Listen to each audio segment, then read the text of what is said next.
कठोर वाणी में कारण है। क्या समझते हो तुम? तो अहंकार ही कठोर वाणी में कारण होता है।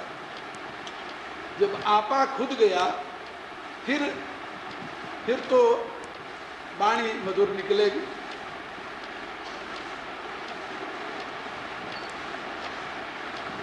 इसलिए अनुद्वेग कर्म वाक्य।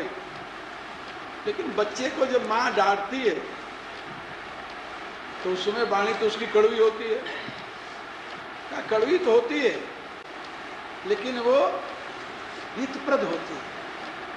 अनुद्वेग कर्म वाक्यम सत्यम प्रिय हितम चयत। यहाँ हितम बात कह दी। हितम बहुत बड़ी बात है। वाणी के कितने लगते गुण बताए इसमें? अनुद्वेग कर्म, सत्यम, प्रिय, हितम, और आगे क्या है? हाँ, अब ये कैसे, ये ऐसी वाणी निकलेगी कैसे भाई? दूसरे को उद्वेग न पहुंचावे, सत्य हो, प्रिय हो, हितप्रद हो। ये चार हो गए, चार गुण वाणी। अनुद्वेग कर्म, सत्यम, प्रियम, हितम। ये चार प्रकार की वाणी कौन बोल सकता है? और कैसे इस चार प्रकार की वाणी बोली जा सकती है? इसके लिए वाणी को साधना होगी। तो वाणी को साधने का साधन क्या है? स्वाध्यायाभ्यसनम चैव। स्वाध्याय और अभ्यास। वाणी से स्वाध्याय करो और अभ्यास करो।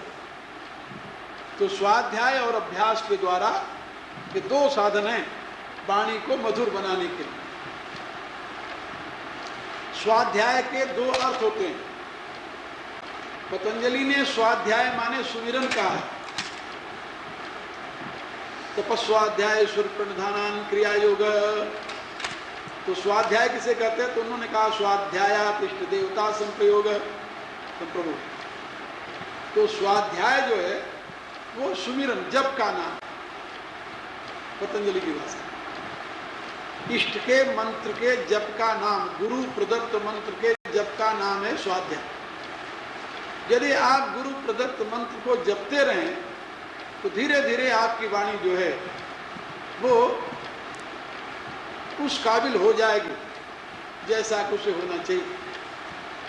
जहां जाप से इधर उधर हुआ, कहां वाणी दूषित हुई। वाणी को मधुर बनाने के लिए, वाणी को प्रिय बनाने के लिए, हितप्रद बनाने के लिए, सत्यप्रद बनाने के लिए, अनुद्वेग बनाने के लिए करण प्रिय। अनुद्वेग कर्म माने करण प्रिय। तो करण प्रिय हो, एक सत्य हो और मधुर हो और हितप्रद। इसके लिए ये दो बात बताई, स्वाध्याय और अभ्यास। अभ्यास करो। अभ्यास में क्या होता है? अध्ययन। सत्शास्त्रों का अध्ययन करो। इससे क्या होगा? जो पढ़ोगे वही तो बोलोगे।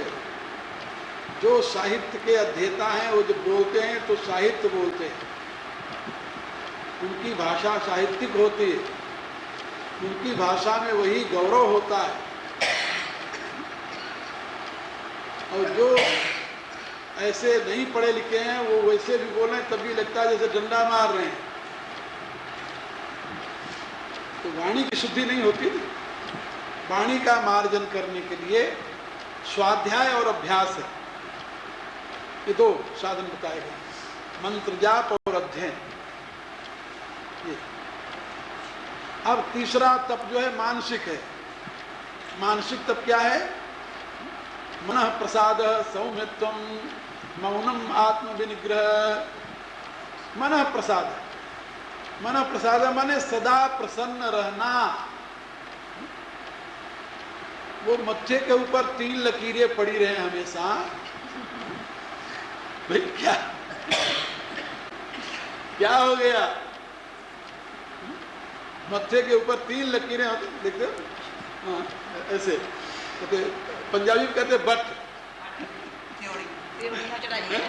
देवरी। हाँ भाई, क्या हो गया तुम्हें? पश्चिम में हमने देखा, पश्चिम में एक बहुत बड़ा गुण है अंग्रेजों।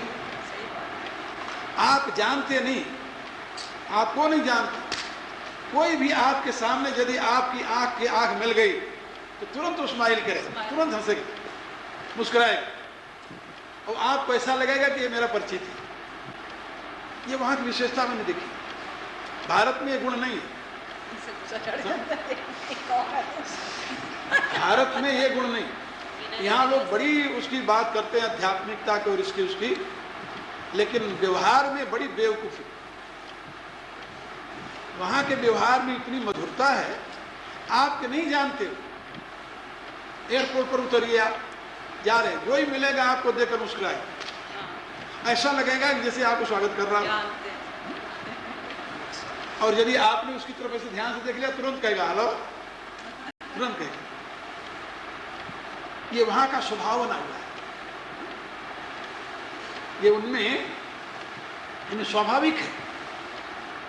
और यहाँ पर तो यदि कोई आदमी हो और अपरिचित हो तो यहाँ ऐसे कर रहा है, क्या हो गया तुम्हें? ऐसे बिना जानते ऐसे क्यों कर रहे हो, क्या हो गया? ये यहाँ के संस्कार में पता नहीं कहाँ से आ गए।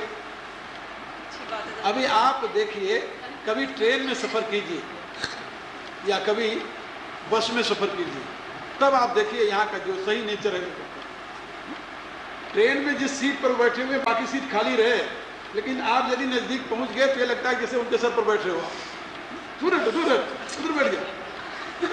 क्या हो गया भाई? क्या हो गया? क्या हो गया? क्या तुम्हें कष्ट हो रहा भाई?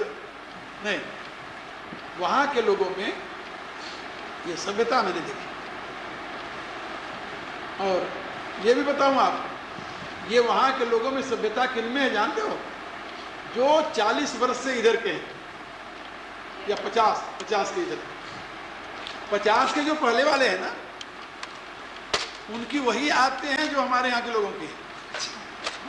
हाँ, 50 के पहले वाले जो हैं, 50 वर्ष से ऊपर वाले, उनकी वही आते हैं जो हमारे यहाँ के, क्योंकि उन दिनों वहाँ वही था। ये तो सेकेंड वर्ल्ड वार के बाद में वहाँ के ये सारे संस्कार बदले हैं। कुछ फर्स्ट वर्ल्ड वार में बदल गए। वहाँ के लोग बताते हैं स्वयं, वहाँ के लोग स्वयं बताते हैं। एक बूढ़ी थी 90 साल की, तो जहाँ मेरा आश्रम था इंग्लैंड में, लंदन शहर से 200 मील दूर था, समुद्र के किनारे। तो वहाँ एक बूढ़ी थी, 90 साल की आयु थी। तो वो मेरे को कभी कभी आमंत्रित किया करती थी, तो उसके यहाँ सत्संग होता था, जाते थे, बोलते थे वहाँ। तो वो मुझे भारत आकर रही हुई थी। प्रथम युद्ध में भी रही भारत में, द्वितीय युद्ध में भी भारत में रही, दोनों समय भारत में रही। तो उसने 85 साल का तो था, 90 साल की आयु में उसने शादी की। 85 साल का आदमी था और 90 साल की वो थी। मैंने लिखा था यहाँ को, भारतीय जी पत्र लिखा, उसमें सारी कहानी लिखी, उसकी पत्रिका में भी आता रहा। तो उसने शादी की। तो मैंने उससे पूछा तो उसने कहा कि शादी तो मैंने इसलिए की कि मेरे पास इतनी संपत्ति है, पूरा एक विलेज उसका अपना था, पूरा एक विलेज, यानी करोड़ों पाउंड नहीं, अरबों पाउंड का, रुपए नहीं। और वो बूढ़ी अकेली बिलियनर। तो उसने कहा कि शादी तो मैंने इसलिए की कि इतनी संपत्ति थी कि इसको कोई संभालने वाला चाहिए। तो हमारे पास 2 ही विकल्प था, या तो मैं इसे चर्च को दे दूं एक, और या फिर कोई, या तो गवर्नमेंट ले लेगी जब नहीं रहेंगे। तो मैं न तो गवर्नमेंट को देना चाहती हूँ, न तो चर्च को देना चाहती हूँ। कहते चर्च वाले सब अपनी भाषा में, यदि मैं बताऊं, जैसे उसने कहा अपनी भाषा में, जैसे कहते हैं ना हराम खोर, अपने लोगों की भाषा में हराम खोर, मुफ्त खोर ऐसे समझ लो। तो उसने कहा ये चर्च वाले तो बड़े बदमाश हैं, ये सब बैठकर खाते हैं और जनता को गलत रास्ता दिखाते हैं, इसलिए इनको देना तो मैं समझती हूँ पाप है, इनको तो मैं दे नहीं सकती थी। और गवर्नमेंट को मैं दे नहीं सकती थी क्योंकि वो अपने मेहनत से कमाई हुई थी, गवर्नमेंट को देंगे तो क्या करेगी। तो मैं सोचती थी किसी को दे दूं। तो ये आदमी जो उसका पति था उस समय का, ये आदमी एक दिन मेरे पास आया और मेरे से कहने लगा कि मुझे किराए पर एक कमरा चाहिए। तो मैंने पूछा भाई कहाँ के रहने वाले हो, बताया है। तो मैंने पूछा कि तुम किराए पर यहाँ क्यों कमरा ले रहे हो। कहने लगा कि मेरी एक लड़की है, इसकी माँ मर गई है, मैं हूँ और कोई मेरे है नहीं, मेरे पास इतना धन नहीं है कि मैं शहर में जाकर रहूँ, तो यहाँ किराए कमरा लूँगा और कुछ मेरे पास पैसे हैं उससे हम अपने करेंगे। तो कहा मैंने इसको एक कमरा किराए पर दे दिया, बगल वाला अपना, कि यहाँ रहेगा, कम से कम कभी ज़रूरत पड़ी। तो 90 साल की बूढ़ी थी। तो एक दिन वो बीमार हो गई।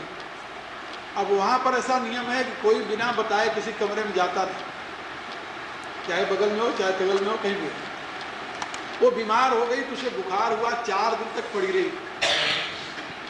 कहा मेरे को कोई पूछने नहीं आया, कोई पूछने आवे। चौथी दिन थोड़ा सा मुझे होश हुआ तो मैं कागज उठाया और उस पर लिख करके 2 लाइन ये अपने नीचे उतर करके घिसकते हुए गई और अपने दरवाजे के बगल से इसके ऐसे कमरे में डाल दिया। तो 4 लाइन कि मेरे बुखार है, 4 दिन से मैं पड़ी हूँ, मेरे कोई देखने वाला नहीं है। कहा कि वो स्लिप जब इसने पढ़ी तो ये तुरंत आ गया मेरे पास, खोल करके इसकी लड़की भी आ गई, ये भी आ गई, मेरी सेवा करने लगी। 1 महीने में बीमार रही। अब इस बंदे ने, इसकी लड़की ने, दोनों ने मेरी सेवा करना शुरू कर दिया। जब मैं ठीक हो गई तो अब मैं सोचने लगी कि देखो आखिर तो ये मेरे किराएदारी थे, ये मेरी इतनी सेवा किए तो मेरी संपत्ति का हकदार यही है। तो ऐसे तो मेरी कोई रिश्तेदारी इनसे है नहीं कि मैं इनकी संपत्ति दे दूं। अब ये भी बूढ़ा आदमी है, 85 साल का, ये क्या करेगा संपत्ति लेकर के। तो संपत्ति तो उस लड़की को देना है। तो मैंने सोचा कि केवल एक ही बात हो सकती है जिससे संपत्ति इसको मिल जाए। तो मैंने जाकर के 90 साल की एज में चर्च में जाकर शादी करी। इससे कहा कि शादी कर लो। अब हम दोनों बूढ़े बूढ़े हैं, तो ये 85 साल के, मैं तो 90 साल की हो गई, कम से कम एक दूसरे की संभाल तो करते हैं। वो लड़की आती है तो हम लोगों की सेवा करते हैं। तो उसने मुझे बताया कि आज से 50 वर्ष पहले जो स्थिति भारत की है वही स्थिति यहाँ की। मैंने उससे पूछा, हम कहा कि तूने पहले शादी की नहीं या शादी हुई नहीं। कहने लगी नहीं स्वामी जी मेरी शादी हुई नहीं। क्यों नहीं हुई? कहने लगी कि मैं नर्स थी और नर्स को यहाँ के लोग बड़ी नीच दृष्टि से देखते थे, इसलिए कोई अच्छे घर का लड़का मेरे शादी नहीं की क्योंकि मैं नर्स थी। मेरे याद आया कि भारत में भी तो नर्स को ऐसे देखते थे। अब तो थोड़ा बदल गया है ट्रेंड, लेकिन नर्स को कौन अच्छा समझता था? कहा मैं नर्स थी, मेरे माँ बाप करोड़पति थे, लेकिन वो मुझे मना करते थे। तुम कहा तू नर्स क्यों बन गई माँ, इसे से कहा। तो उसने कहा कि फर्स्ट वर्ल्ड वार में जब ये जख्मी होने लगे ना सिपाही सारे, तो वहाँ पर आह्वान किया सरकार ने। तो उसमें मैं 10वीं में पढ़ रही थी, तो मैंने अपने आप को ऑफर कर दिया। तो हम उनकी सेवा के लिए चले आए, फौज में भर्ती हो गई।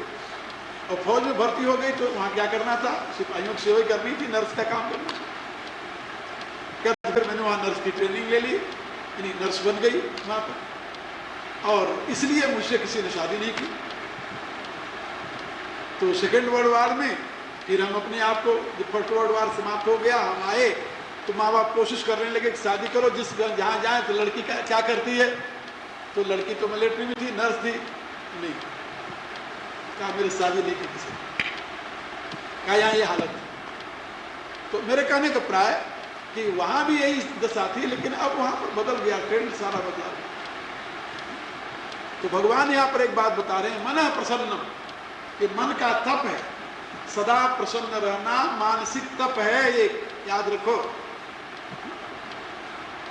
सदा प्रसन्न रहना मानसिक तप है, मन प्रसन्नम।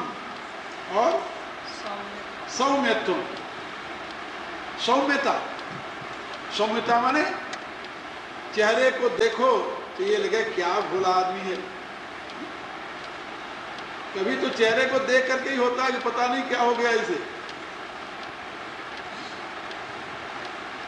तो मन प्रसन्नम, मन प्रसन्न होगा तो सौम्यत्व अपने आप आएगा, सौम्यता आ जाएगी चेहरे पर। और मौनम, मौनम माने मननशील होना। ये मौन जो है ये मन का धर्म है, वाणी का नहीं। लोग कहते हैं हम तो मौन रखे हैं, तो मौन क्या रखे हो भाई? बोलते नहीं। गीता कहती है कि मौन जो है ये वाणी का धर्म नहीं है, चुप रहने का नाम मौन नहीं है, मौन तो मन का धर्म है। देखिए कितनी बड़ी बात कही है भगवान। मौन जो है ये वाणी का धर्म नहीं, मौन किसका धर्म है? मन का। मौनम, और मौन का अभिप्राय क्या होता है? मननशील होना, परमात्मा के दिव्य गुणों का चिंतन करते रहना, या कार्य कारण का चिंतन करते रहना, सृष्टि के हेतु का चिंतन करते रहना, मननशील होना, ये मौनम। और आत्म विनिग्रह, आत्म विनिग्रह माने यहां पर इंद्रियों का, मन का संयमन करना, समेट करके अंतर्मुखी बनाए रखना, इंद्रियों को और मन को समेट करके अंतर्मुखी बनाए रखना, आत्म विनिग्रह इसको कहते हैं। और भाव संशुद्धि, और भाव की पवित्रता, मन का तो प्रभाव है भाव, मन से भाव उत्पन्न होता है, तो भाव की पवित्रता, भाव संशुद्धि, मन की पवित्रता, ये भाव की पवित्रता। भाव की पवित्रता किसे कहते हैं? का स्वप्न में भी किसी के अहित का संकल्प न हो, ये भाव की पवित्रता है। स्वप्न में भी भूल करके भी किसी के अकल्याण की भावना न हो, किसी के अहित की भावना न हो।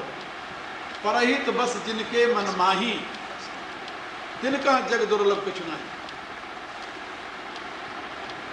अरिहू का अनभल की नरामा, किसी के अहित की कल्पना मन में ना हो, बस। तो भाव संशुद्धि रित्ते तब तपो मानस मुचित। अब मन के कितने प्रकार के तप हो गए भाई? मन प्रसादम 1, सौम्यत्वम 2, मौनम 3, आत्म विनिग्रहम 4, भाव संशुद्धि 5। ये 5 प्रकार, ये 5 प्रकार के मन के तत्व, और 4 नेगेटिव और 2 पॉजिटिव वाणी के तप हैं 6। और शरीर के कितने तप हैं?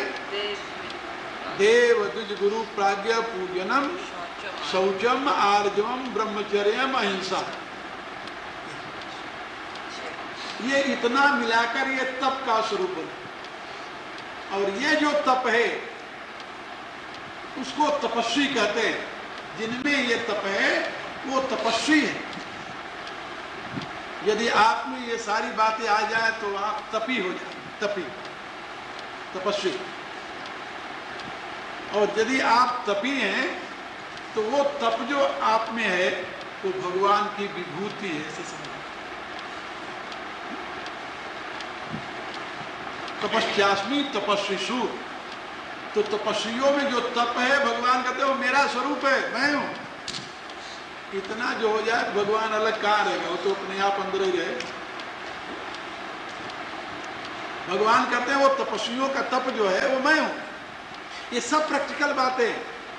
इसमें तप में कहीं देखा भगवान ने कहा हो कि भूखे मर जाना,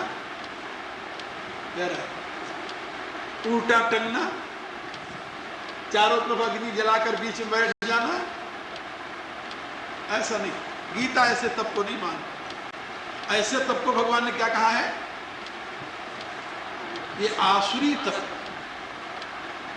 गीता कभी इस प्रकार के तप को प्रश्रय नहीं देती। गीता का ये तप है जो कि हर एक व्यक्ति कर सकता है, गृहस्थ भी कर सकता है, विरक्त भी कर सकता है। गीता के तप का अभ्यास हर एक व्यक्ति के पहुंच की बात है। एक महात्मा मेरे पास आया, जब मैं लुधियाना में था, शुरू में जब आया तो उन दिनों एक महात्मा आए मेरे पास, तो वो खड़े रहते थे, 24 घंटे खड़े रहते थे। तो एक दिन मैंने उसे पूछ लिया, मेरे पास आने लगे, बैठे रहने लगे, तो वहाँ भी खड़े रहते। उनके लिए भगत जी कमरे में वो बना दिया, एक डंडा लगा करके ऐसे खड़े रहते। उनके पाँव इतने मोटे मोटे हो गए। एक दिन मैंने उससे पूछा, उनका ये बताइए तेरे को ये कहाँ से प्रेरणा मिली? वो कहता है क्या बताऊं स्वामी, गुरु जी कहा करता था मुझे, गुरु जी क्या बताऊं, अब मैं ऐसे संकट में पड़ गया हूं कि मैं कुछ कर भी नहीं सकता। 12 वर्ष का मैंने नियम ले लिया खड़े रहने का। उनका नियम लिया क्यों ये बताओ? कहता बस ले लिया और कुछ महात्माओं के बहकावे में आकर। एक महात्मा ने कहा कि तुम ऐसे खड़े रहो यदि 12 वर्ष तक तो तुम्हें ये सिद्धि मिल जाएगी। तो उस सिद्धि के लिए मैं खड़ा होने का व्रत ले लिया। अब 6 वर्ष तो बीत चुके हैं, अभी 6 वर्ष बाकी है। और उसके ये पांव इतने मोटे मोटे हो गए थे, अब उसमें से कहीं कहीं वो छूटे तो निकले, लहू निकले। उनका इससे न तेरे को ज्ञान मिलेगा। 6 वर्ष हुआ, तुम्हें क्या अनुभव हुआ? कहता ईमानदारी से कह रहा हूँ, कुछ अनुभव नहीं, दुख के सिवा, पीड़ा के सिवा और क्या अनुभव होता? क्योंकि सत्संग तो मिलता नहीं था उसे। सत्संग से ज्ञान होता है, तो सत्संग तो मिला नहीं, स्वाध्याय बना नहीं, और खड़े खड़े ही रहना है। तो लैट्रिन भी खड़े खड़े जाना है, लक्षंगा भी खड़े खड़े जाना है, रोटी भी खड़े खड़े खानी है, सब कुछ खड़े खड़े करना है। अब क्या मुसीबत आ गई। मेरे से कहा यह मुसीबत कैसे जा सकती है? हमका मुसीबत क्या जा सकती, छोड़ दे तू। कहता यदि व्रत मेरा टूट गया तो क्या होगा? हमका पहाड़ गिर जाएगा और क्या होगा, हिमालय पड़ेगा तो मुक्त कर जाएगा। अरे बुद्धू क्या होने वाला क्या? तो कहता 6 वर्ष तो बिता दिया, नहीं तोड़ना चाहिए। उनका चलो हिम्मत है तुम्हारी, 6 वर्ष और करो, हिम्मत हो और कर ले। तो मैंने उसे कहा कि तुम्हें कोई कहता है, बस घर से निकले, जवानी थी, लोगों ने बकाया साधना ऐसे करो, साधना ऐसे करो, तुम्हें ये सिद्धि मिल जाएगी, ये सिद्धि मिल जाए। कोई गुरु मिला नहीं सही, सही गुरु न मिलने के परिणाम है जो हमारी गति बिगड़ रही है। तो ये यदि सही मार्गदर्शक न मिले ना, तो ऐसे लोग भटकते हैं साधना के नाम पर, तपस्या के नाम पर, सिद्धि के नाम पर, ब्रह्म ज्ञान के नाम पर इतना भटक जाते हैं कि वो सही रास्ते को पकड़ नहीं पाते। और ये मेरी राय है कि एक बार यदि भटक गया तो फिर रास्ते पर आना मुश्किल हो जाता है। अब वो लड़का इसी प्रकार से भटका था, और खाने की उसकी रुचि होती थी, खाता था तो माखन और मिश्री ज़्यादा खाता, अपने सर पर बाने रखता था, वो क्या नाम, जैसे भगवान नाम थे कन्हैया का, वो तो माखन मिश्री खाता, खड़े खड़े बंसी हाथ में ले रहता तो बजाता कभी उसे। तो मैंने कहा उनका कि 6 वर्ष हो गए तेरे को, तेरी वृत्तियां तो एक भी नहीं गई, सब ऐसे डांस कर रही हैं, 6 वर्ष खड़े खड़े हो गए तेरे। तो जब अकेले रहे तो मेरे से बहुत दुखी होकर कहे,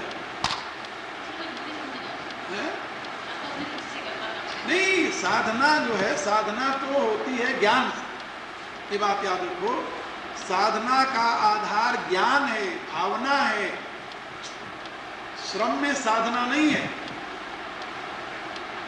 बस साधना शरीर से नहीं है, शरीर से साधना है सेवा। शरीर को यदि साधना है तो सेवा से साधो, मन को साधना है तो स्वाध्याय से साधो, वाणी को साधना है तो अभी जो भगवान ने बताया है सत्यम प्रीहितम च।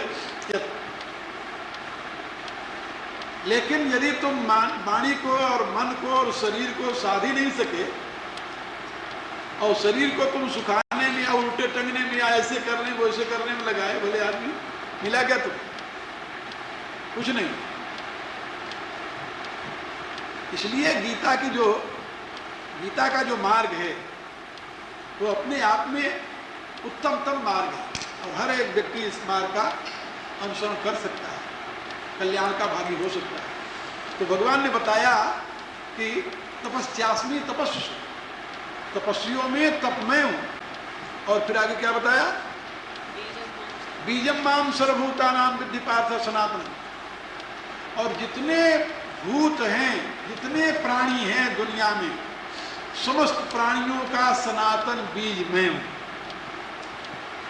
कीड़ी का भी बाप है, हाथी का भी बाप है, कुत्ते का भी बाप है, मनुष्य का भी बाप है। बीज माने कोई बीज वहीं से पैदा होता है, बिना बीज के कोई पैदा होता है? वो कहते हैं कि समस्त प्राणियों का बीज मैं हूं। इसका अभिप्राय समस्त प्राणियों का बाप वो है, यही तो कहते हैं। हम बीज प्रदा पिता, पिता हम, पिता हमस्य जगतो माता धाता पिता। इस जगत का पिता मैं हूं, इसकी मां भी मैं हूं, इसका धाता भी मैं हूं, इसका पितामह भी मैं हूं, मेरे सिवा और कुछ नहीं है। तो भगवान ही समस्त प्राणियों का पिता है। यदि ऐसी भावना आ जाए तो क्या होगा कि सारे प्राणी परमात्मा के ही संतान हैं। इस भावना से आपकी हिंसा में प्रवृत्ति नहीं होगी, तब आप बकरे खाकर अपने पेट को ऐन डकार से नहीं भरेंगे। मेरे कहने के प्राय उसमें आप में दया का भाव, आत्मीयता का भाव उदय होगा। इसलिए बीजम हम सर्वभूतानां बुद्धि पार्थ सनातनम और बुद्धिम बुद्धिमतामस्मि तेजस तेजस्विनामहम्। ओम भूर्भुवः स्वः तत्सवितुर्वरेण्यं भर्गो देवस्य धीमहि धियो यो नः प्रचोदयात्। ओम विश्वानदेव सवितुर्वृतानि पराशुः यद्विद्वं तं न्यासः। सर्वे भवन्तु सुखिनः सर्वे सन्तु सर्वे भद्राणि पश्यन्तु मा कश्चित् दुःखभाग् भवेत्। ओम पूर्णमदः पूर्णमिदं पूर्णात् पूर्णमुदच्यते पूर्णस्य पूर्णमादाय पूर्णमेवावशिष्यते। ओम शांति शांति शांति। आज जन्माष्टमी का महा त्योहार है, महोत्सव है।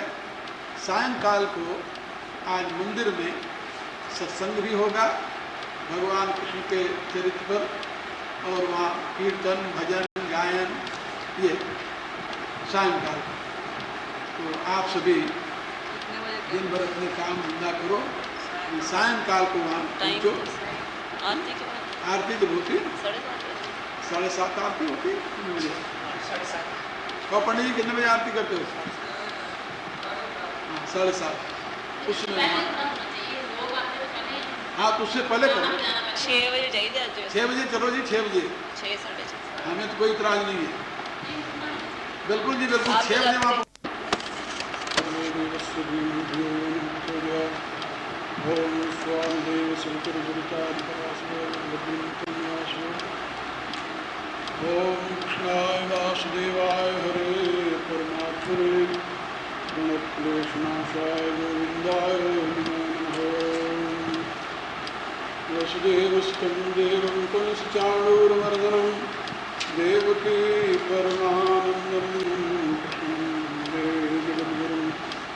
नारायणं नमस्कृत्य नरं चैव नरोत्तमं देवीं सरस्वतीं व्यासं ततो जयमुदीरयेत्।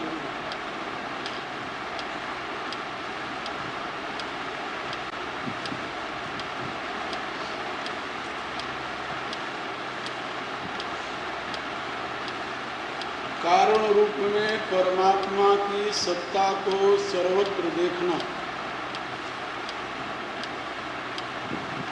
और कार्य रूप को परमात्मा की विभूति समझना। फिर से समझ लो, कारण रूप में परमात्मा की सत्ता को सर्वत्र देखना और कार्य रूप को परमात्मा का वैभव विभूति समझना। इस दृष्टि से कार्य कारण दोनों अवस्थाओं को परमात्मा के साथ जोड़ करके देखना।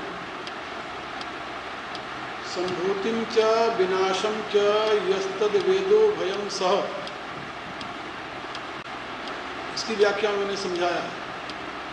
संभूति और विनाश,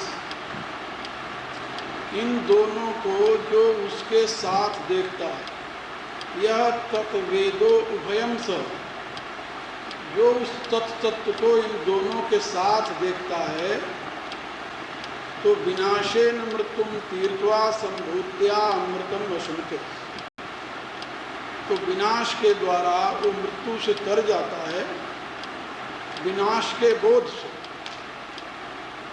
विनाशेन माने विनाश के बोधेन, और संभूत्या अमृतम वशमते, और संभूति के बोध से वो अमृतत्व को प्राप्त करता है। जानने वाला पदार्थ तत् है, तत् माने ब्रह्म, लेकिन वो अकेले नहीं। संभूति और विनाश उसके दो वैभव हैं। संभूति माने पराप्रकृति, विनाश माने अपराप्रकृति। विनाश माने परिवर्तनशील और संभूति माने पराप्रकृति। इसी संभूति को, संभूति माने जो स्वयं अभिव्यक्त हुआ है, और विनाश माने अपराप्रकृति जो परिवर्तनशील।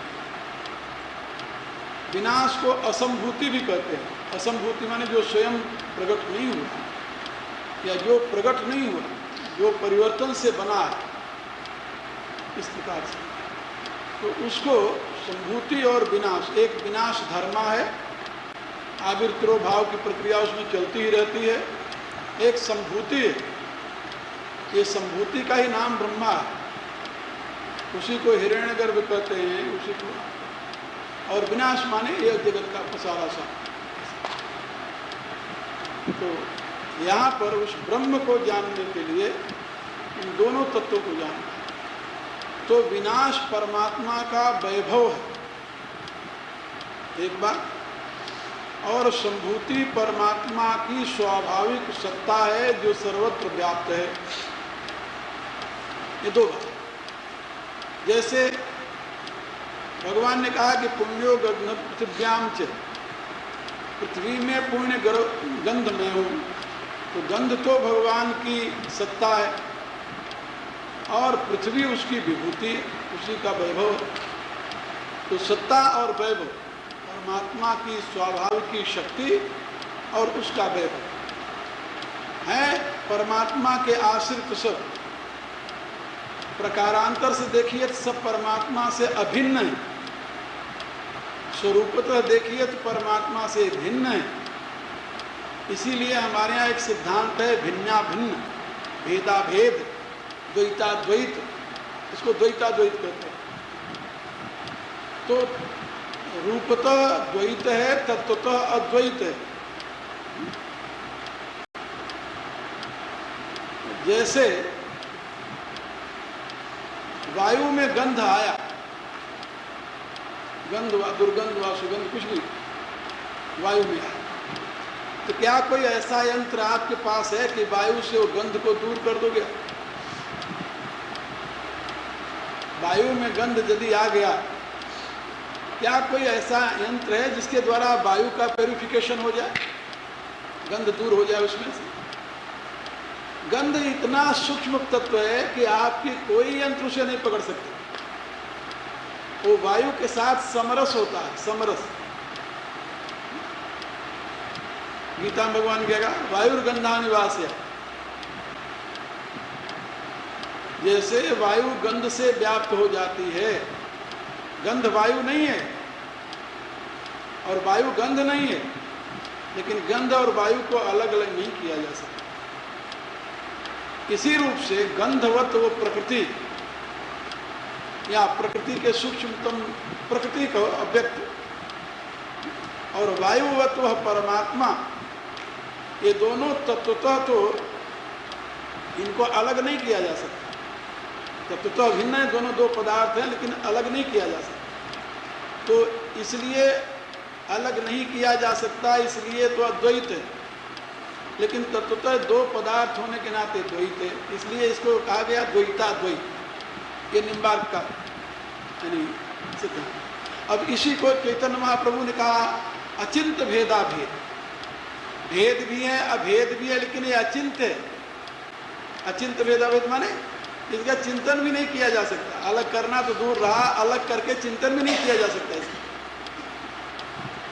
इस भेद को अलग करके चिंतन भी नहीं हो सकता। चिंतन करोगे दोनों के साथ साथ होगा। इतना ये दोनों एक दूसरे से मिले हुए, इसलिए कहने के लिए दो हैं, लेकिन हैं दो नहीं। तुलसीदास ने क्या कहा? गिरा अर्थ जल बीच सम कहियत भिन्न न भिन्न। कहने के लिए भिन्न है, लेकिन भिन्न है नहीं। बंदों सीता राम पद जिन्हीं परम प्रिय की।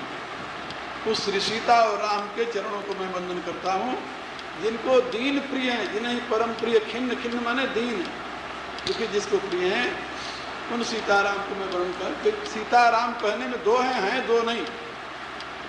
ये इस प्रकार से भगवान यहाँ पर अपनी विभूतियों की व्याख्या।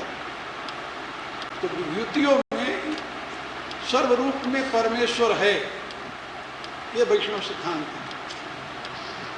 सर्वरूप में परमेश्वर है, ये वैष्णव सिद्धांत है। ये सारा विश्व विराट जो दिखाई दे रहा परमात्मा का रूप है, रूप। और परमात्मा का रूप है, परमात्मा का शरीर है, ऐसे समझो। समस्त जीव समुदाय परमात्मा के अंग हैं, परमात्मा अंगी है। ये सब शरीर है, परमात्मा शरीरी है। ये सब अंश हैं, परमात्मा अंशी है।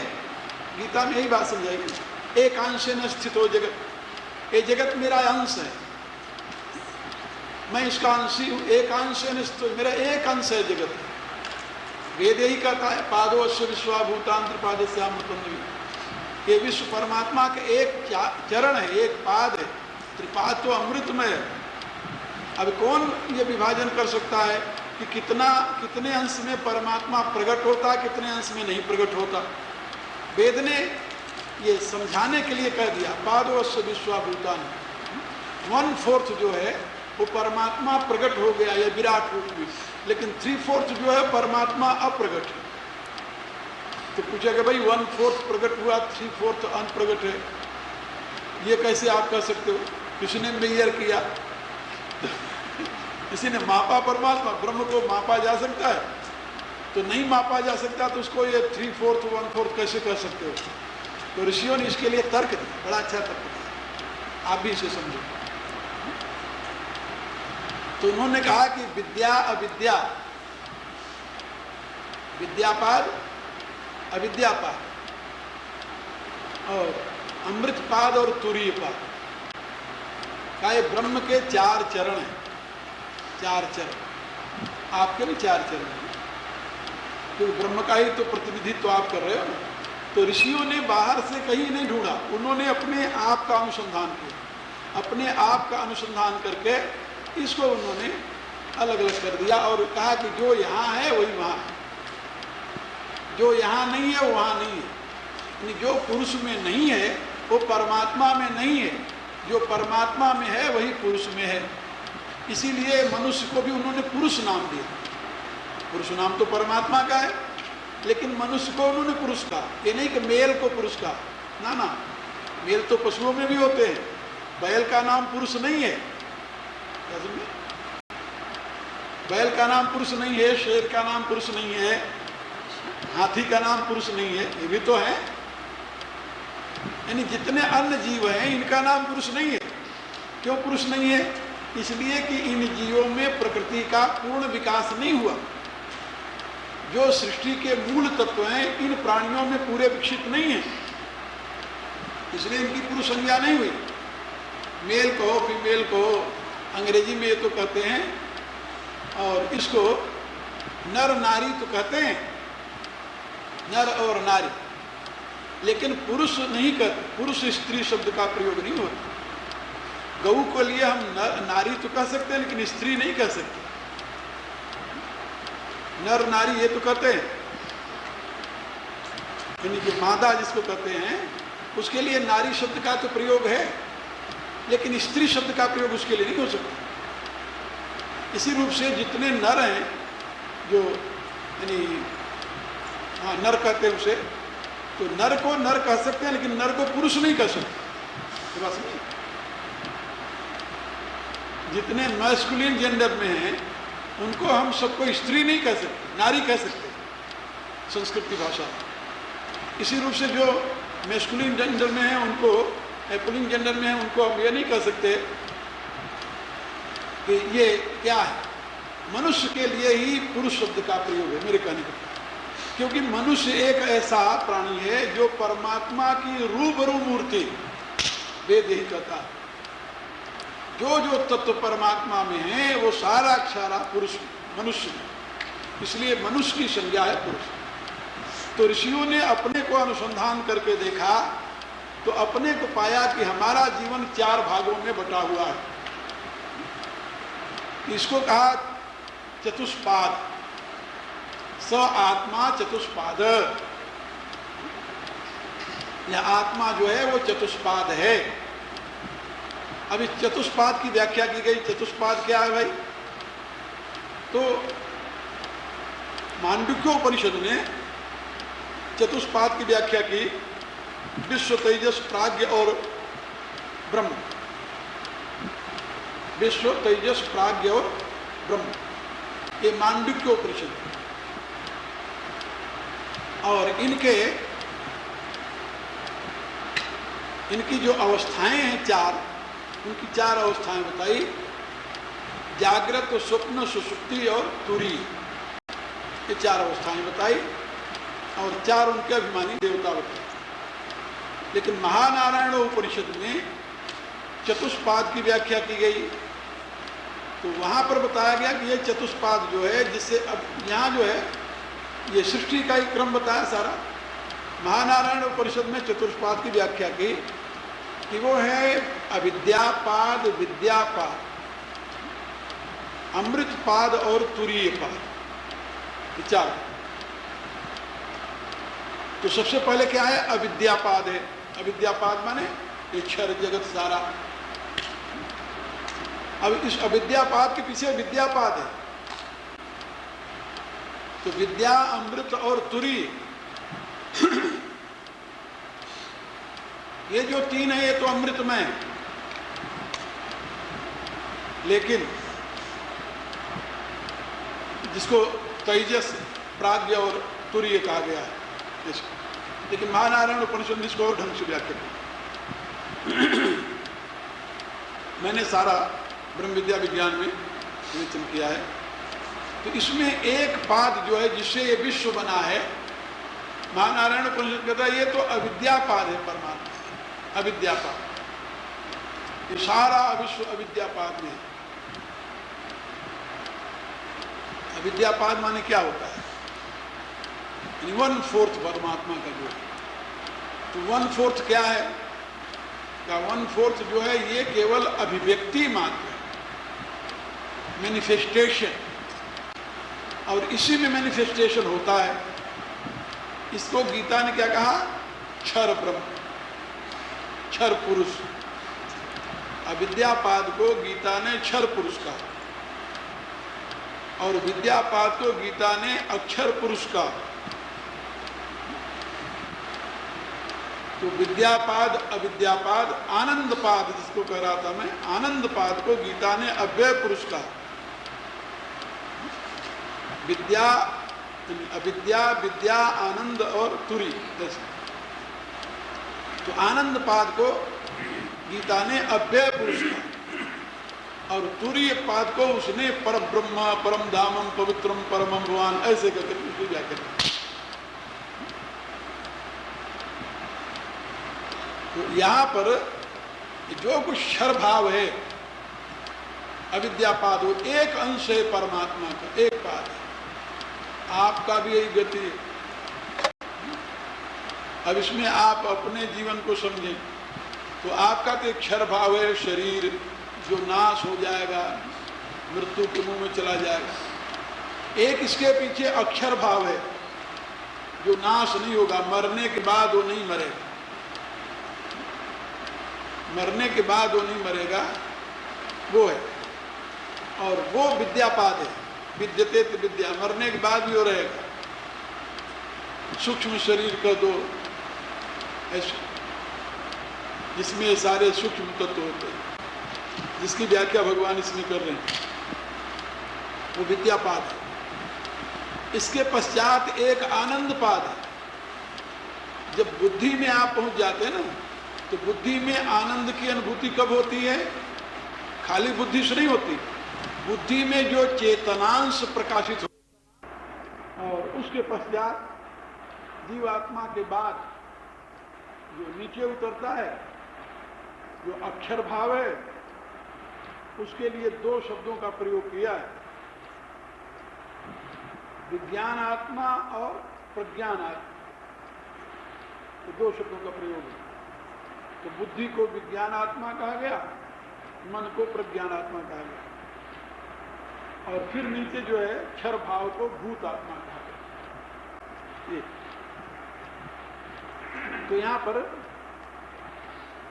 भगवान कहते हैं कि जो कुछ क्षर भाव है उसके पीछे अक्षर की स्थिति, बिना अक्षर के क्षर हो नहीं सकता, टिक ही नहीं सकता, उसके लिए अवलंबन चाहिए।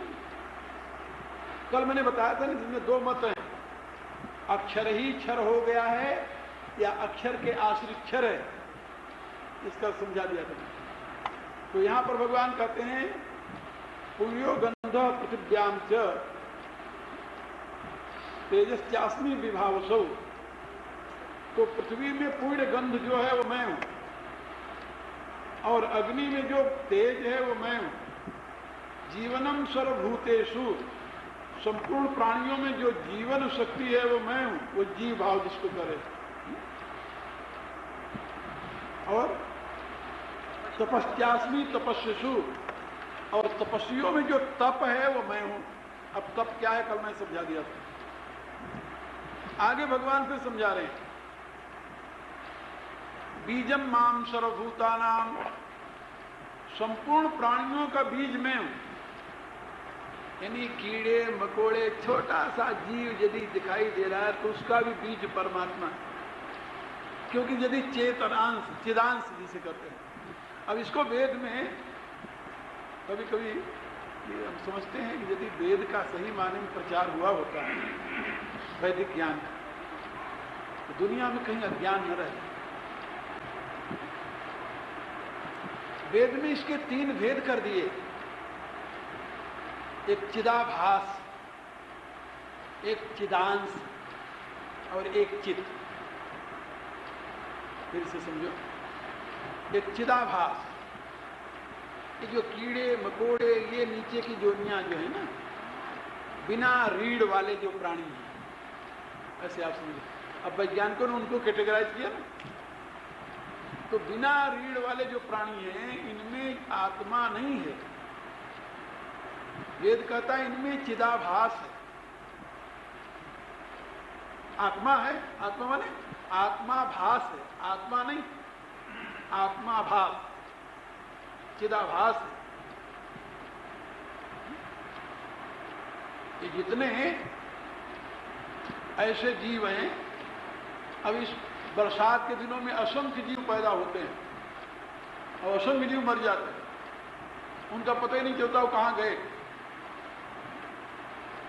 तो क्या परमात्मा इतने रूपों में प्रकट हो जाता है? बोले नहीं नहीं, परमात्मा की छाया मात्र, चिदाभास। ये चिदाभास पुरुष में जो है वो चिदाभास नहीं है, चिदांश है। पुरुष में चिदांश।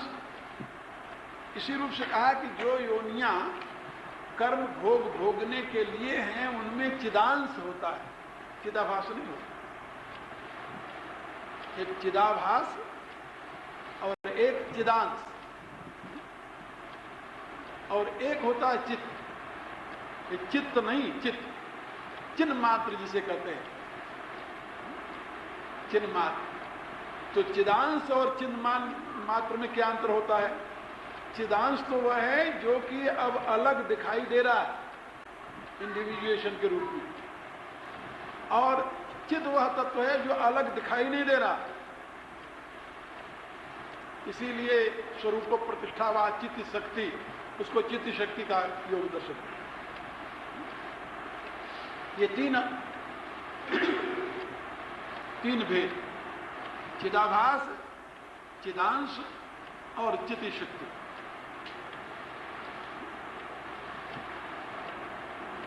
अब चिदाभास के यानी चिदाभास से ऐसे समझ लो असंख्य जीव पैदा हो जाते हैं। प्रकृति में जहां भी कहीं जरा सी गति हुई वहां उसमें चिदाभास पड़ा और उसमें से असंख्य जीव पैदा हो गए। चिदाभास। अब कई सिद्धांतवादियों ने कहा कि ये तो सारा सारा चिदाभास ही है। उन्होंने कहा कि नहीं, सारा चिदाभास नहीं। आचार्य शंकर के यहाँ तीन, यानी बाद में आचार्य शंकर ने तो एक ही बात कही थी, बाद में उनके संप्रदाय में तीन मत हो गए, तीन मत हो गए। और उन तीन मतों में तीन सिद्धांत हो गए। एक आभासवाद, आभासवाद एक बाद हो गया उनके यहाँ कि जितने जीव हैं सब आभास मात्र हैं, यहाँ जीव आत्मा नहीं है, आत्मा भास है। आत्मा नहीं सब, आत्मा भास है ओनली, केवल। इसलिए आत्मांश है, अंश नहीं है, आभास है केवल। अंश टुकड़ा उसका कैसे हो सकता है? टुकड़ा तो हो ही नहीं सकता, केवल उसका आभास मात्र है। उपनिषदों में इसका मिलता है छाया मात्र, छाया को ब्रह्म विदो वदन्ति। ये पुरुष जो है छाया मात्र है, जीव जो है छाया मात्र है। उपनिषदों में कई मंत्र ऐसे हैं जिसमें समझाया गया कि जीव छाया मात्र है। तो छाया में केवल आभास ही होता और तत्व कहां होता है? छाया कैसे बनती है?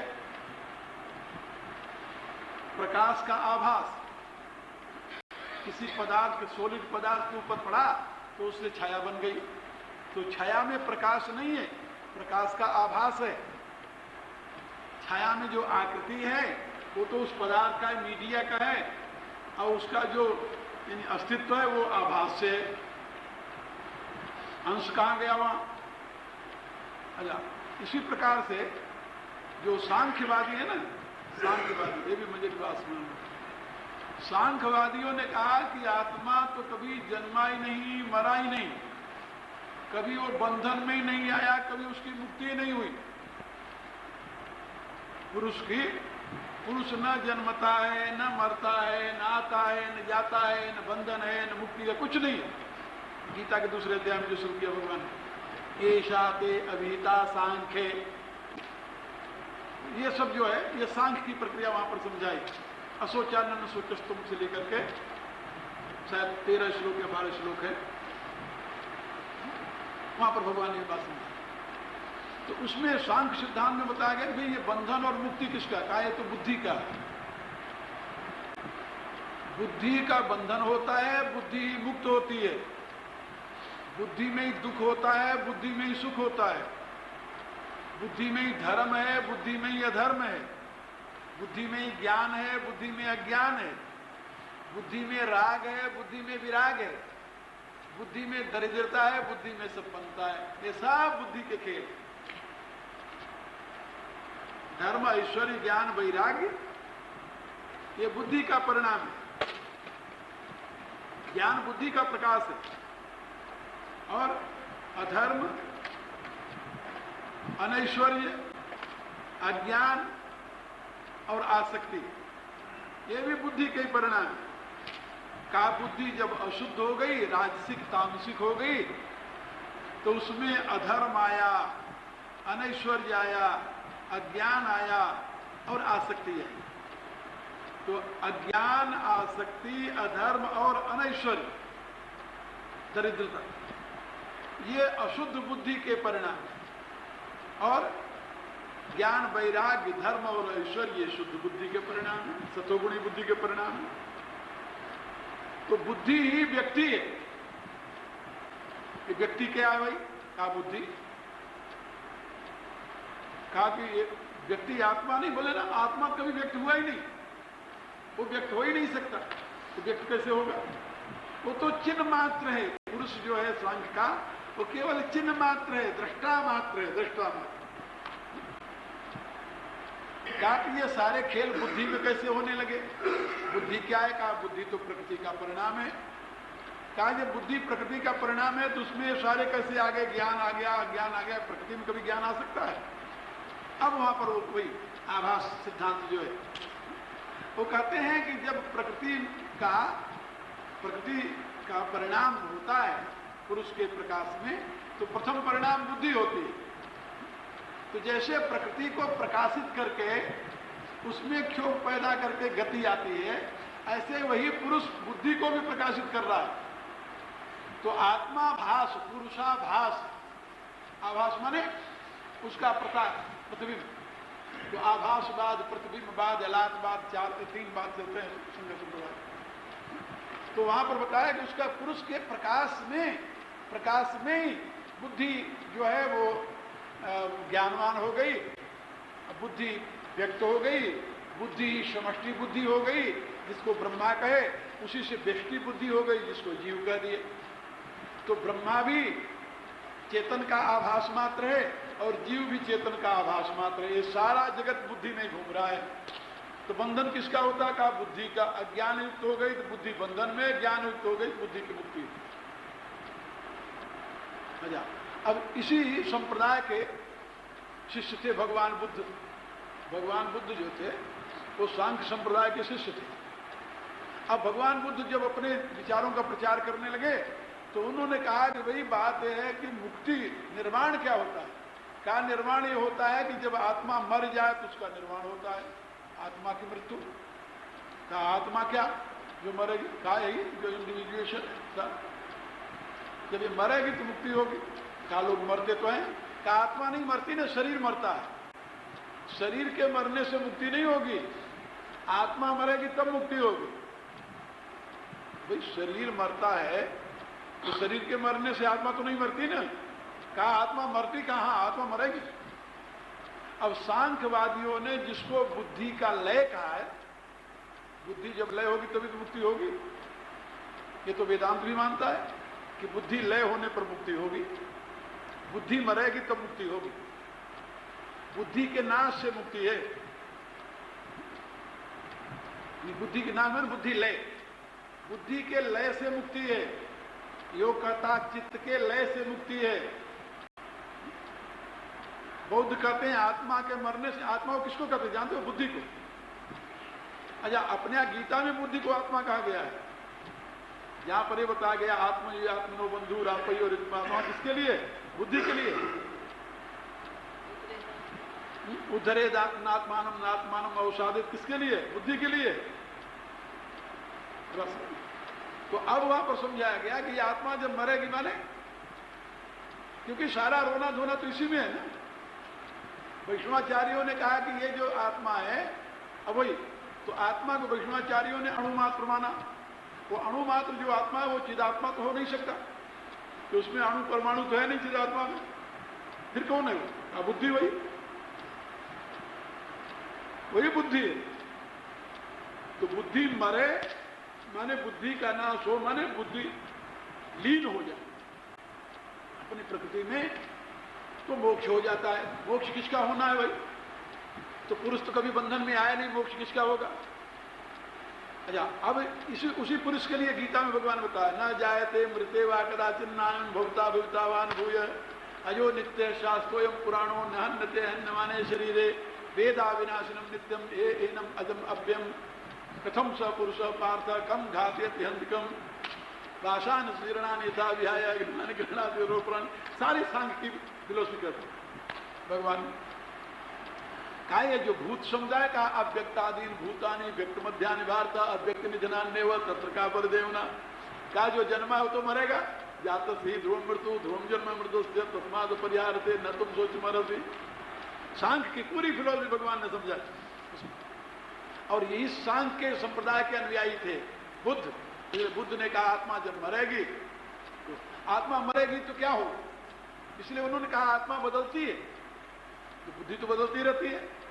आत्मा को बुद्ध ने परिणामी माना, परिवर्तनशील माना, प्रतिपल चेंजेबल है, इसलिए क्षणिक है, आत्मा क्षणिक है। तो वहां आत्मा क्षणिक नहीं, बुद्धि क्षणिक है, बुद्धि तो परिवर्तित होती रहती है। अब वहां पर योग दर्शन ने एक प्रश्न उठाया कि बुद्धि ही आत्मा नहीं है, बुद्धि से परे एक चेतन तत्व भी है। क्योंकि बुद्धि जब प्रतिपल परिवर्तित रहती है तो जो बुद्धि कल थी वो तो आज रही नहीं, तो कल की स्मृति किसमें है? यदि प्रकृति का परिणाम ही बुद्धि है तो कल का प्रकृति का परिणाम तो बदल गया। कल की याद आज किसके है?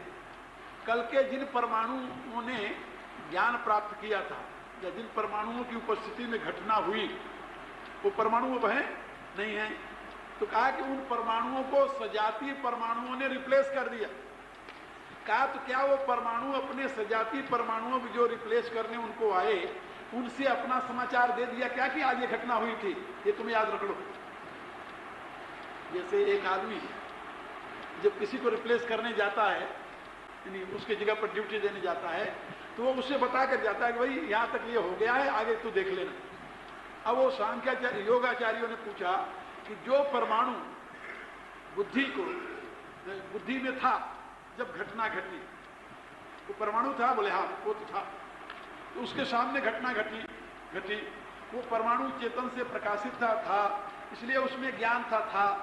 तो क्या वो परमाणु को रिप्लेस करने वाला जब दूसरा परमाणु आया तो उस परमाणु ने अपना ज्ञान उसे दिया, ट्रांसफर किया? कहा नहीं। कहा जब नहीं किया तो याद किसको है? ये योगाचार्यों का प्रश्न, पतंजलि ने प्रश्न उठाया कैवल्यपाद में। तो वो याद किसको है? स्मृति किसकी? स्मृति का आधार क्या है? परमाणुवाद जो है, बुद्धिवाद जो है, ये स्मृति की सिद्धि नहीं कर सकता। स्मृति कैसे होगी भाई, कहां से आई स्मृति? तो उनसे पूछा गया कि आपके विचार से स्मृति कहां से आई? कहा मैं तो मानता हूं कि बुद्धि से परे जो चेतन था, जिसका ये धर्म है ज्ञान, जो ज्ञान बुद्धि में प्रकाशित हो रहा है, जिससे बुद्धि प्रकाशित हो रही है, जिसके ज्ञान से बुद्धि ज्ञानवान बनी हुई है, ये उसका धर्म है। वो उपस्थित था जब वो घटना हुई, तब भी उपस्थित था, उसकी जगह पर सब रिप्लेस हो गए, लेकिन वो तो नहीं रिप्लेस हुआ, वो तो बैठा हुआ है। वो कौन है? कहा वो दृष्टा है। योग दर्शन ने उसका नाम रखा दृष्टा। दृष्टा दृश्यमात्र शुद्धोपि प्रत्यानुपश्य है, वो दृष्टा है। वो दृष्टा जो है उसी को उपनिषद ने क्या कहा? साक्षी। साक्षी चेता केवल उस आत्मवाद को कहा कि आत्मा वो नहीं है, वो तो आत्माभास है। बुद्धि में जो क्रिया हुई ये आत्माभास है, असली आत्मा तो वो है, वो जो बुद्धि का साक्षी, बुद्धि का दृष्टा है। इसलिए बुद्धि में सारे परिवर्तन हो का उसका बंधन होता, बोले ना वो मरता नहीं, जन्मता नहीं, वो तो जन्मा ही नहीं था, मरेगा कहां से? वो जन्मा नहीं था, वो मरता नहीं, तो साक्षी चेता केवलो निर्गुणस्य, उसका यही क्वालिटी। वो न कभी जन्मा, न मरेगा, न बंधन में आया, न मुक्त होगा। कहा जब वो बंधन में नहीं आया, वो मुक्त नहीं होगा, तो फिर सारा रोना धोना किस बात का? रोना होना तो अज्ञान का है। यही तो अज्ञान दूर करने के लिए पतंजलि कह रहे हैं, हम साधन बता रहे हैं। तुम योग अंगांग अनुष्ठानात अशुद्धि क्षय, ये अशुद्धि से सारा रोना धोना है। ज्ञान दीप्ति अविवेक्ष्याते, और अविप्लवा विवेक ख्याते है हानोपाय, सारे दुख से सदा के लिए तुम मुक्त हो जाओ, पतंजलि करें मेरी बात मान लो ऐसे। तो मैं आप लोगों के बता रहा था कि ये आभास बात जो है ये भी भारतीय दर्शन का एक अंश है, लेकिन वैष्णवाचार्यों ने आभास न मान करके अंश माना। लेकिन अंश उन्होंने किसको कहा? अभिव्यक्ति कहा। बुद्धि में जो आत्मा का प्रकाश प्रतिबिंबित हुआ या प्रकट हुआ, का प्रतिबिंबित नहीं कहो उसे क्या कहो? वो प्रतिबिंब बात को नहीं मानते, शंकर संप्रदाय के प्रतिबिंब बात को मानते। उन्होंने कहा प्रतिबिंब नहीं है, बुद्धि में चिदांश प्रकट हुआ। चिदांश चित्त तो व्यापक तत्व है, तो बुद्धि में उसका अंश प्रकट हुआ है। न प्रकट होता तो ज्ञान बुद्धि में कहां से आता? बुद्धि स्वयं ज्ञान स्वरूप है क्या? बोले नहीं। तो फिर क्या बुद्धि तो ज्ञानवान बनी है। बुद्धि किसे कहते? कहा बुद्धि तो उस तत्व का नाम है जो प्रकृति का परिणाम है, सत्वगुण का, और उसमें जो प्रकाश पड़ा है चेतन का, उसे उसमें ज्ञान का यानी प्रकाश हुआ है, और ज्ञान के प्रकाश से ही बुद्धि बोधयुक्त हो गई, और जब बोधयुक्त हो गई तो उसी में अहम का जन्म हुआ, उसे जीवात्मा कहते हैं। तो वो जो प्रकट हुआ है वो चिदांश है। का अंश माने क्या टुकड़ा होता? का किसने कह दिया कि अंश माने टुकड़ा होता है? अंश माने टुकड़ा नहीं, अंश माने टुकड़े में अभिव्यक्ति। अंश माने टुकड़े में अभिव्यक्ति, टुकड़ा नहीं है। तो उन्होंने उदाहरण दिया उपनिषदों का। अग्निरेथैको भुवनम प्रविष्ट रूपम रूपम प्रतिरूपो बभूव एक तथा सर्वभूतात्मा रूपम रूपम प्रतिरूपो वहिष्य। वायुरेथैको भुवनम प्रविष्ट रूपम रूपम प्रतिरूपो बभूव एक तथा सर्वभूतात्मा रूपम रूपम प्रतिरूपो वहिष्य। सूर्यो यथैको भुवनस्य चक्षुर न लिप्यते चाक्षुषे वाय दोषे। ये 3 उदाहरण दिया।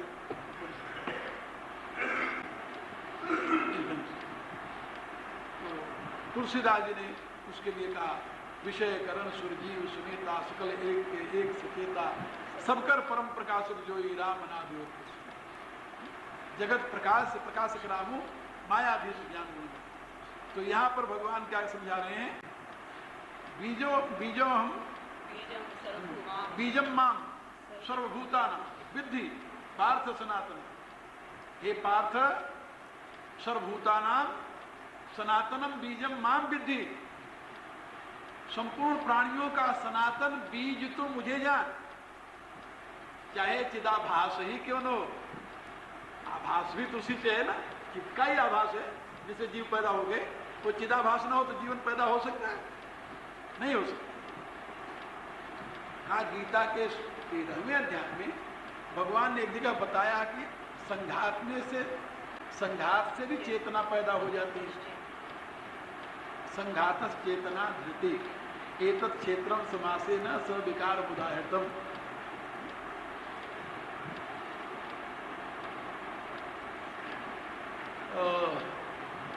इंद्रियाणि दशैकं च पंचचेन्द्रिय गोचरा इच्छा द्वेष सुखम दुखम संघातस चेतना धृति एतत् क्षेत्रम समासेन स विकार उदाहृतम। तो जहाँ क्षेत्र की व्याख्या की भगवान ने महाभूतानि अहंकारो बुद्धिरव्यक्तमेव, उसमें क्या क्या बताया? महाभूतानि अहंकारो बुद्धि अव्यक्त एवं। कितना हो गया? इंद्रियाणि दशैकं च पंच इंद्रिय गोचर हो गए 24 हो गए। महाभूत पंचमहाभूत ये कहां से पैदा हुए? बोले अहंकार से। महाभूतानि अहंकारो, अहंकार कहां से पैदा हुआ? बुद्धि से। बुद्धि कहां से पैदा हुई? अव्यक्त से। अब पहुंच गए अव्यक्त। तो ये हो गए अष्टधा प्रकृति। यहाँ पर साफ से 2 भगवान ने इसलिए महाभूतानि अहंकारो बुद्धि अव्यक्त एवं अष्टधा प्रकृति का। और इंद्रियाणि दशैकं च 11 इंद्रियां, 10 और 1 इंद्रियां, 5 ज्ञान इंद्रियां, 5 कर्म इंद्रियां और 1 मन, ये 11 इंद्रियां। इंद्रियाणि दशैकं च पंच इंद्रिय गोचरा, और 5 इंद्रियों के विषय शब्द स्पर्श रूप स्पर्श। कितने हो गए सारे? 8, 11, 8, 19 और 5, 24। ये 24 तत्व हो गए प्रकृति के गिना। अब इन 24 तत्वों के द्वारा उत्पन्न क्या हुआ इनके विकार रूप में? इच्छा, द्वेष, सुखम, दुखम, संघात, चेतना, धृति। अब मजे की बात बताऊं आपको। कणादि ने आत्मा का लक्षण बताया है। इच्छा, द्वेष, सुख, दुख, प्रयत्न, ज्ञान, आत्म, लिंगान। आत्मा का लिंग माने आत्मा का लक्षण। कणादि ने, कणाद से पूछा गया कि आत्मा किसे कहते हो?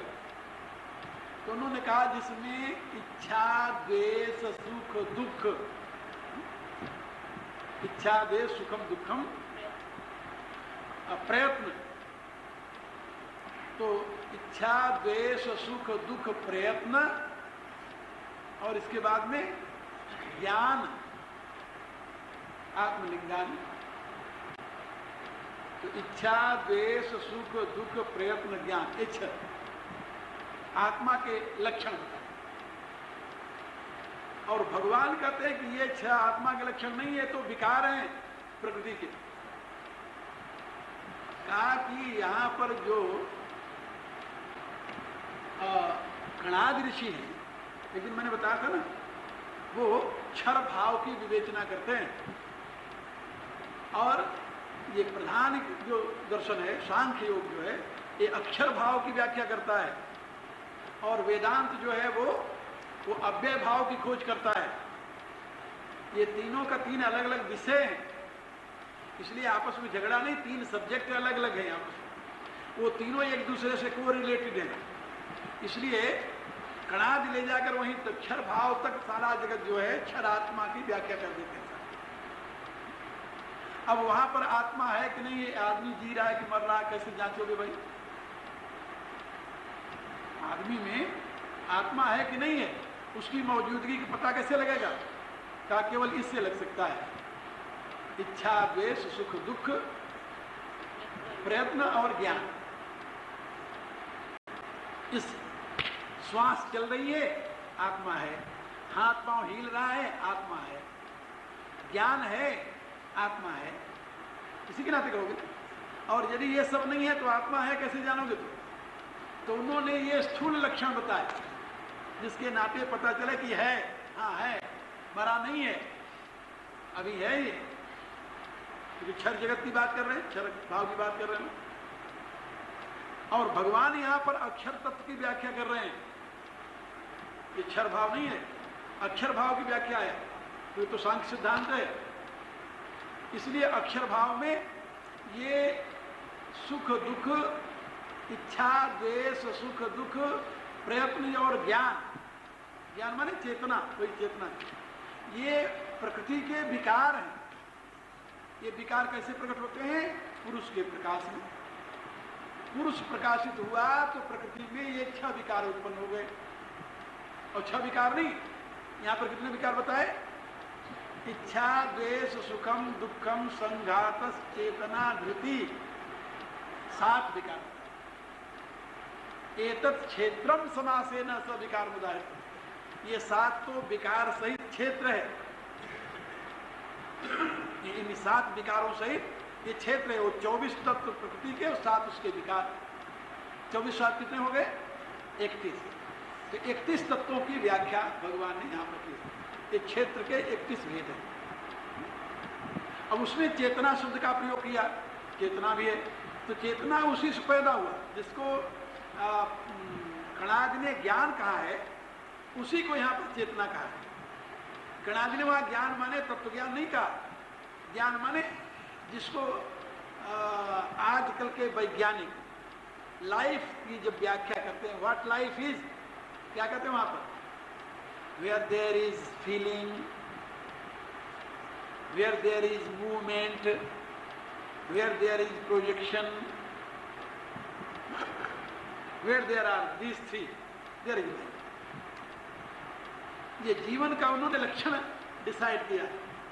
यहाँ पर फीलिंग हो, संवेदना जिसे कहते हैं, संवेदना हो, फीलिंग हो, और ग्रोइंग हो, वृद्धि हो, मूवमेंट हो, और अपने जैसी दूसरे को पैदा करने की क्षमता हो, तो लाइफ, इसलिए उसे लाइफ मानते हैं। लाइफ के लक्षण बताए वैज्ञानिकों ने, और उसी को यहां पर कणाद ने लक्षण बता दिए। ये आत्मा है, लाइफ माने आत्मा जहां है वहां ये होता है। लेकिन जब उसका आप विश्लेषण करने लगो तो सही में ये फीलिंग जो है ये तो बुद्धि का विषय हो जाएगा,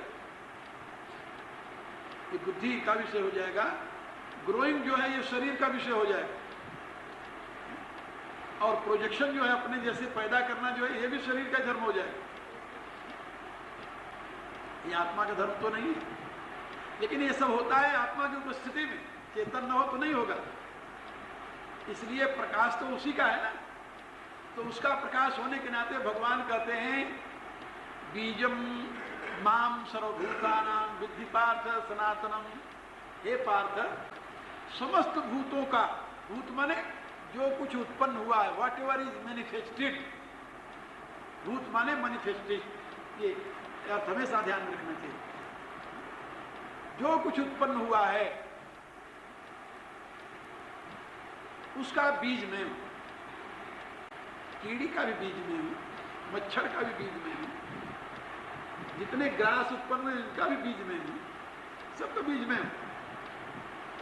बीजम माम सर्वभूतानां विद्धि पार्थ सनातन। और कल पैदा हुआ बीज नहीं हूं, सनातन बीज हूं, सनातन बीज। इसीलिए हम ऐसा नहीं मानते कि बंदर की पूंछ घिसी तो मनुष्य बन गया। बंदर का बीज परमात्मा है और मनुष्य का बीज भी परमात्मा है। ये अलग अलग रेसेस हैं, अलग अलग जाति के जीव हैं। किसी से कोई जीव डेवलप नहीं किया है। कहा जहां पर वो डेवलपमेंट मानते हैं जीवों का डीएनए के द्वारा, उसमें अंतर है। वो एक प्रक्रिया में डेवलप होता है, एक सीमा में डेवलप होता है, उससे आगे नहीं होता। जैसे ये कीड़े होते, मकोड़े होते, मकोड़े की एक जाति है जिस जाति को पंख लगते हैं। हर एक मकोड़े को पंख नहीं लगता, जानो? मकोड़े की एक जाति होती, मकोड़ा कहते हैं ना आपके, हमारा चींटा कहते हैं। तो चींटे की एक जाति होती है जिसको पंख लगता है। ये नहीं कि चींटे की डेवलपमेंट में पंख लग जाएगा। यदि चींटे की डेवलपमेंट में पंख लग जाता तो सारे चींटे पंख वाले हो जाते। ऐसा नहीं है। एक भूरे रंग का चींटा होता है, बहुत छोटी टांग वाला होता है, लंबी टांग वाला नहीं होता। तो भूरे रंग का चींटा, मकोड़ा, कीड़ा समझ लो, मकोड़ा समझ लो, वो एक अवस्था विशेष में आता है तो उसके पंख लग जाते हैं, और पंख लगते हैं तो उड़ने लगता है। और उड़ता कब है? बरसात के दिनों में। उसको क्या कहते हैं अपन? पतिंगा। ये पतिंगा जो है मकोड़ा है, पंख लगा, उड़ा और जाकर उस पर गिर गया, मर गया। इनकी नीति है ये। तो अब पंख लगने वाले मकोड़े को देखकर ये विश्वास कर लेना ये तो डेवलपमेंट है। आज मकोड़े को पंख लगे, उड़ने लगा, तो कल इसके स्तन भी आ जाएंगे तो पशु बन जाएगा, 4 पांव हो जाएंगे इसके, परसों में मनुष्य बन जाएगा। इससे तो मूर्खता किसी और क्या कहा है? यह अज्ञानता है। ये खोज की जो प्रक्रिया है गलत है। हर एक जीव का अपना अपने विकास का एक क्रम है, और उस अवस्था तक वो विकास करता है। और उसके बीच की कड़ी ढूंढना, किससे विकसित होकर ये बन गया, इसके वो वैज्ञानिक जो कुछ नहीं मिलता वो कहते हैं इसकी कड़ी टूट गई है, मिस हो गई है, पता नहीं चल रहा कहाँ। बहुत बार कह देते हो एक कड़ी जो है समाप्त हो गई। समाप्त क्यों हो गई भाई? बीज नष्ट हो गया उसका। बीज तो किसी का नष्ट नहीं होता, सनातन बीज तो परमात्मा है सबका। इसलिए चिंपांजी से मनुष्य नहीं बन गया। चिंपांजी का अलग बीज है, मनुष्य का अलग बीज है। ये सबके सीमन अपने अलग अलग है। और जहां पर क्रॉसिंग होती है वो सजातीयता में होती है, विजातीयता में क्रॉसिंग नहीं हो सकती। अरे भाई, तूने कुत्ते और भेड़िए का क्रॉस कर दिया, कुत्ते और भेड़िए का क्रॉस कर दिया, कुत्ते और शेर का क्यों नहीं क्रॉस कर दिया? शेर और हाथी का क्यों नहीं क्रॉस कर देते तू?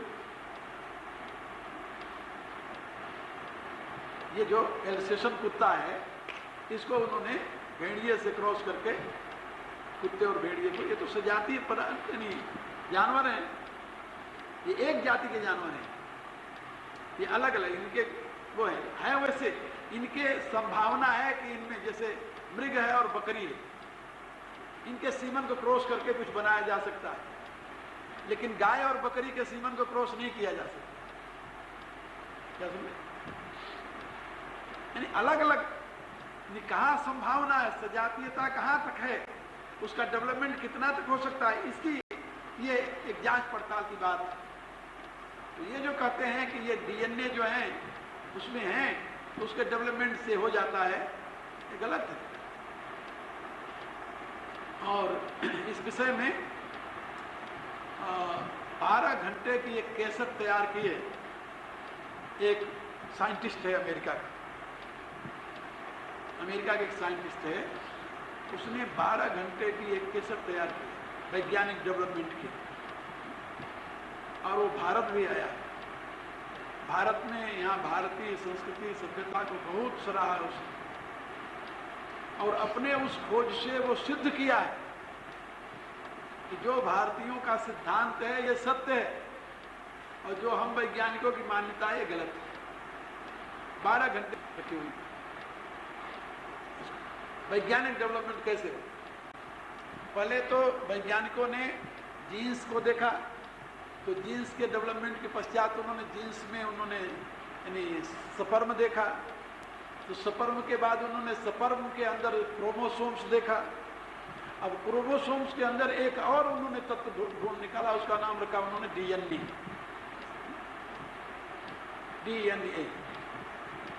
ये उनको शब्द दिया।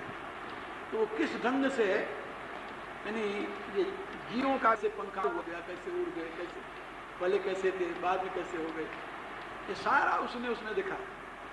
12 घंटे की कैसेट है, 6 कैसेट है, 12 घंटे, 2 घंटे। तो हमने एन शुरू से आखिर तक देखा। हमारे कुछ शिष्य हैं जो वैज्ञानिक उपलब्धियां होती हैं, नई से नई खोज, तो अमेरिका में तुरंत उसकी कैसेट बन जाती है, प्रचार के लिए वो बन जाती है, वो खरीद कर लेते हैं। गुरु जी आएंगे तो उनको ये दिखाएंगे, ये बताएंगे।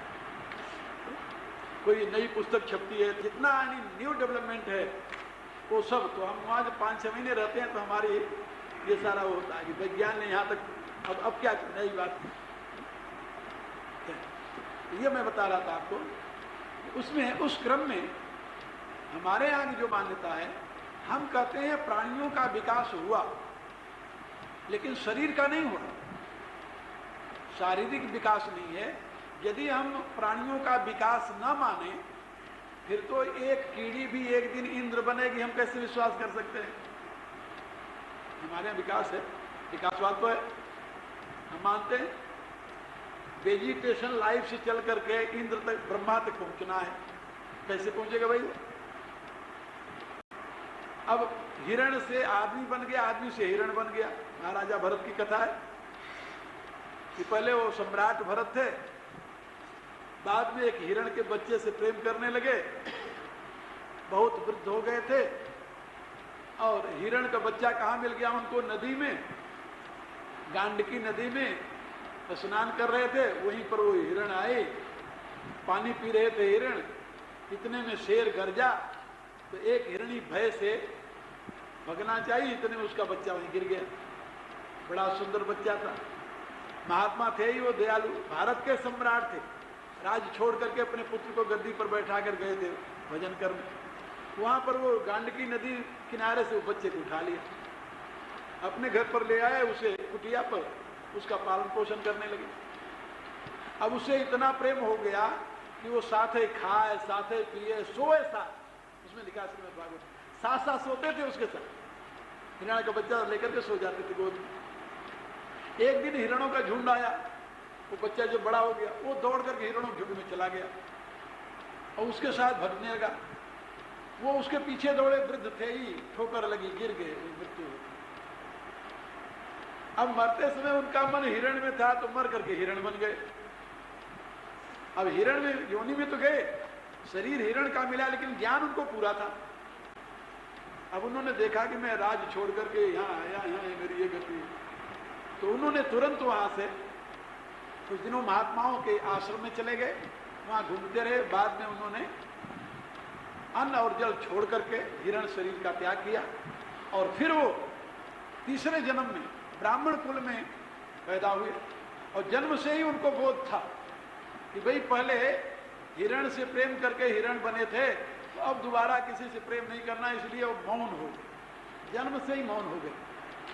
तो घर वालों ने सोचा कि ये तो बेकार का लज्जड़ है, इसको धक्के मार के निकाल दिया, और वो बने महात्मा जड़ भरत, महान तत्व जो रघुगण को उपदेश दिया।